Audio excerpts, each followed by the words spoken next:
Hello everyone, and this is World of Tanks. Welcome to it. Hadn't been here in quite a while, or hadn't you guys haven't seen me record this for quite a while. Um, but I have been playing it. I was thinking about doing a is that hatches on the front? That is. I was thinking about doing a video of it, and then I was like, man. And then I did Final Fantasy video. So I think I have about 40 minutes of that or so, and then I'm going to do some more of that tomorrow. Um, so I decided I would just do kind of a channel update style thing, which I hadn't done in a while, as well as a World of Tanks styled update, kind of combined in one. I'll start with the channel update. First off, Black and White is still crashing. It must be something with my new setup or something. I changed the CPU and RAM, a few other things, and it's not working now. I don't have any idea what's the problem. I've been trying for the past couple months here to try and get that working, but it's just not working. I'm gonna say working like 800 times apparently. So I apologize for that. Once I can get it to work, I will start doing that again. I just have no idea when that will be. Um, in the meantime, I'm gonna focus basically all of the effort on Final Fantasy IX, in case you haven't noticed that.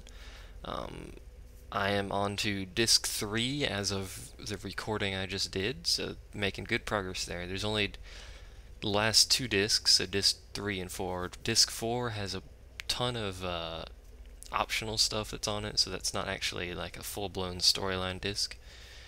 So that one's shorter. It's more like a disc and a half or something like that. Um, but I'll focus on that. We should have that done soon-ish. It's a long fucking game, so I wasn't expecting it to have it done like in a couple months or something, but we will have it done soonish. So that's cool. I've started doing a co-op with co-op Portal 2 with a friend of mine who gifted the game to me. Um, that's great. Hopefully you guys like that series. It's getting decent views. It's getting more views than my Final Fantasy anyway. Some of you might not like my friend, some of you might not like me. I don't really give a damn. If you don't like it, don't watch it. That's how that works. Seriously, that's basically how it goes. If you don't like it, don't watch it. I don't care. And in fact, some of them had advertising on it. If you don't like advertising, get ad block or don't watch the video. I don't care. I personally use ad block, so I'm not going to get pissed if you block all my advertising and I don't get any money. But that's okay. Um, that is the only income I have, by the way. Just putting that out there is those advertising. Is basically no fucking income, so it doesn't matter if you block it. I'm not really gonna notice it anyway. Other than that, though, I'm not sure what specifically is going to happen after Final Fantasy IX, but I have a feeling I'm going to start doing live streaming relatively soon. In fact, I might actually do a test today as of recording this, which is January. Fuck, I don't know. January 13th, I believe it is today. It's about 2 p.m. Eastern as of recording this, so I'm thinking about doing a test of that today. I'm not going to do anything like, crazy. I'll probably just fuck around and play Shogun 2 without any commentary. Or something like that. I don't know. I might do a local test just to see how quality and everything like that goes. I might not actually stream it to Twitch. For those of you who want to keep in touch with me, I'm actually going to start using my Twitter.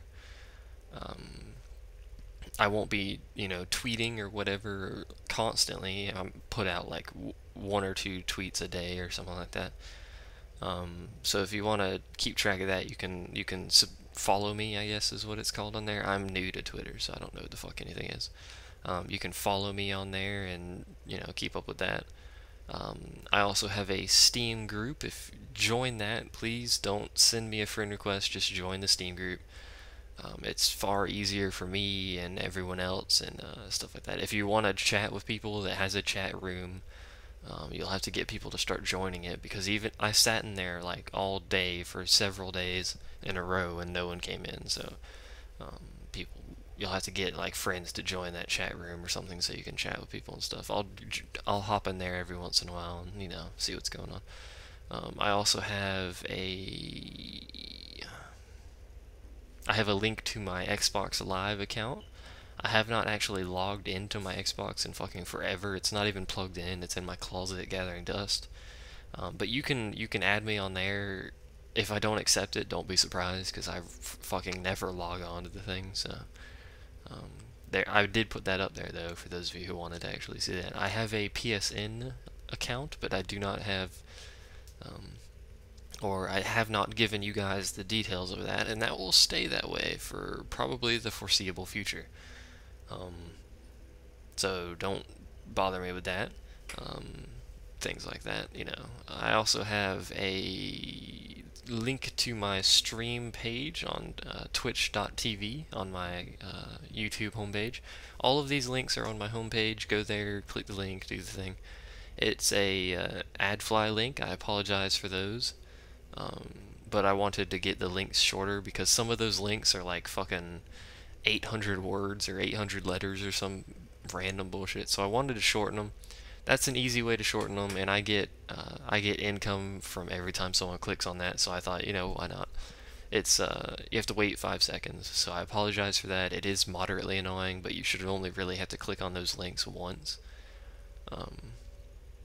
But the links are on my page. You can go there, check them out. They're in the About Me section, I believe. So that's good news. Other than that, I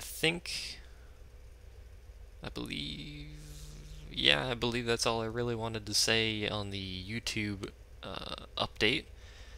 I think I've got like 360 subs now or something, which is fantastic. It's pretty cool.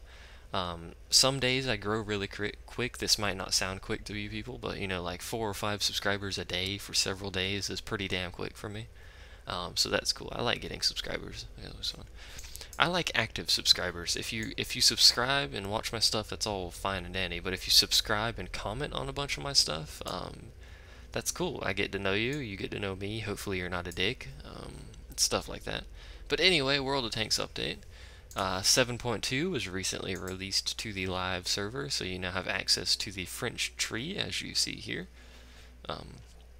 This is just the heavy and medium line. Future lines such as the tank destroyer and self-propelled gun artillery line will come later.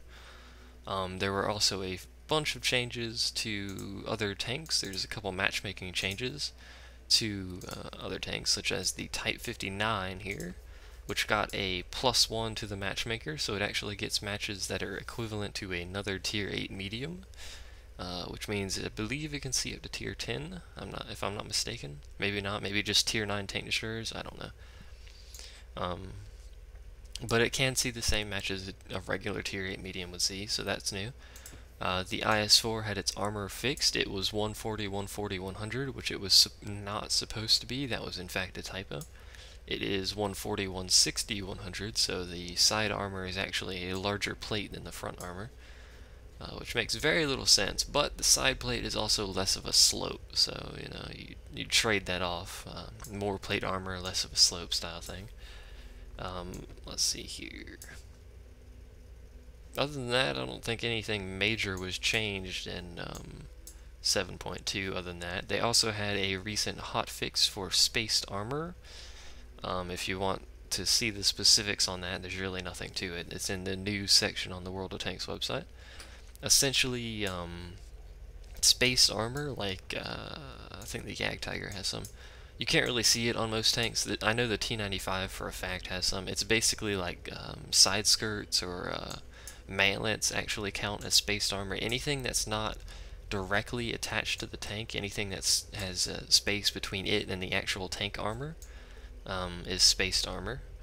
I believe this little thing here counts as space armor, this little armor thing that goes over the tracks. I believe, I could be mistaken. But spaced armor would absorb all damage if you shot directly on or next to the spaced armor. For instance, T95s would basically sit there all day as artillery splashed around them and did fucking no damage, and then they'll hit the front and bounce off, etc. But now it will only absorb 50% damage. The rest of it goes to HP or module damage in the area. I believe it's HP damage, actually. I could be mistaken. You have to look at the news for details on that, like I said. But now it only absorbs 50%, so if you shoot next to a T95, you will still do a little bit of damage. Honestly, not very much at that point. You'll probably only be doing like 5-10% of your damage potential. But it's certainly better than doing none repeatedly.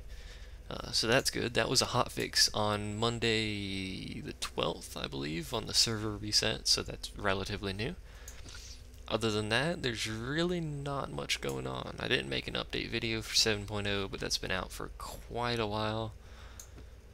I think it's been out for a little over a month, so you should be familiar with how that works.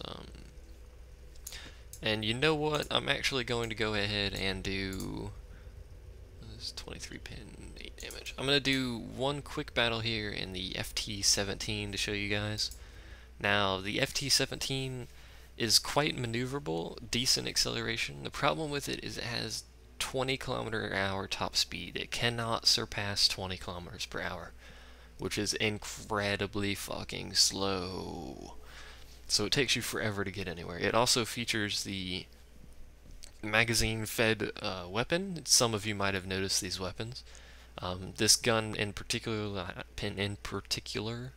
that I have on the tank shoots 800 rounds per minute, which is a fucking scene. So that's fantastic. It fires in 5-round bursts, and it has a 15-round magazine, or clip, or whatever you want to call it. The Panzer II also features a gun, and the Panzer S-35, etc., etc. A couple other ones also feature guns that are magazine fed. The Panzer II gun has a 2-round burst and a 10-round magazine, I believe, so something like that, and like a 4-second magazine reload. The magazine reloads on these low-tier tanks are incredibly quick, which is why they get their obscene rate of fire, but the individual shell damage is extremely low. So you're not really going to be doing much. Plus, the FT-17 looks like a fucking blue submarine. It's fantastic.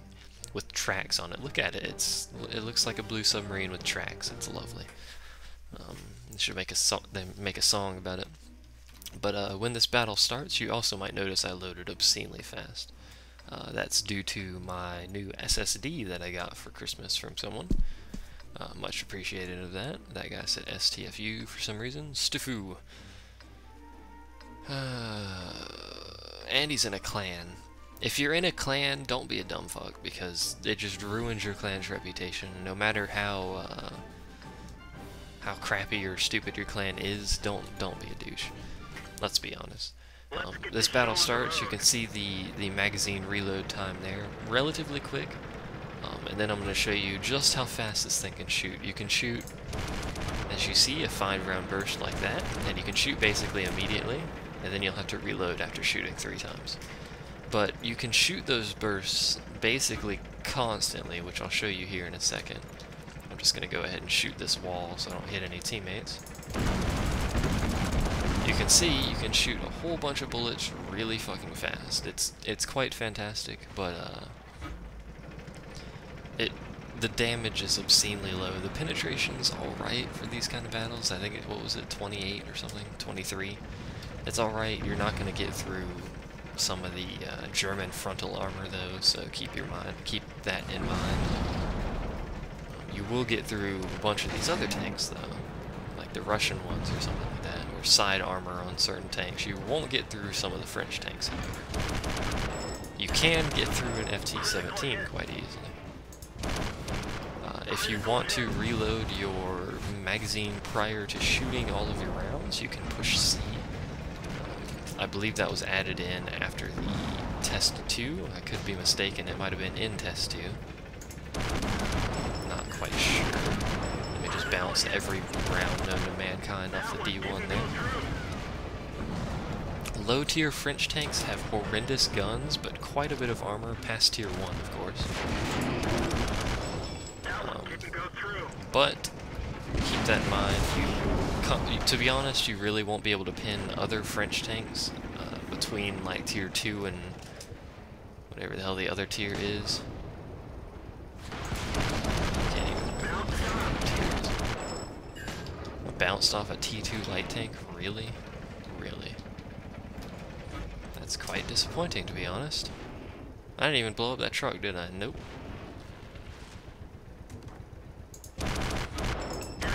But you can see you can do quite a bit of damage in very small periods of times. Sadly, the tier 2 light tank has a better gun than me, so... Not to mention he killed my commander, so that didn't really help at all. So I'm probably not even going to be able to spot him because my commander's fucking dead. Come on. Oh yeah, he's way the hell over there. So yeah, I didn't spot him when he went by. Because my commander's dead. I'm still working out how to, I don't know what that guy's about. Did he die or something? Yeah, he must have, his crew must have died. I don't know how I'm going to work out these tutorials. I don't even know if I'm actually going to finish the tutorials. To be honest, this Tetrarch's probably going to fucking kill me. Tetrarch was a free tank, by the way. Check the news for it. It's a decent little tank, it really is. Good God, I'm not going to hit that at all.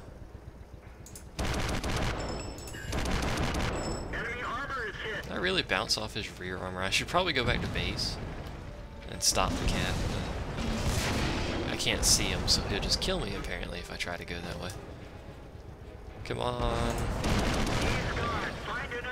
You see I push C there and reload. I'm just going to sit here because I won't be able to spot that guy. And we'll win on cap. So, there you go. There's how the low-tier autocannon style guns work. I just wanted to really show you that. I don't have any of the high-tier French tanks, but you can see that in the 7.1 test video that I posted. So, there you go. But anyway, I'll see you guys next time.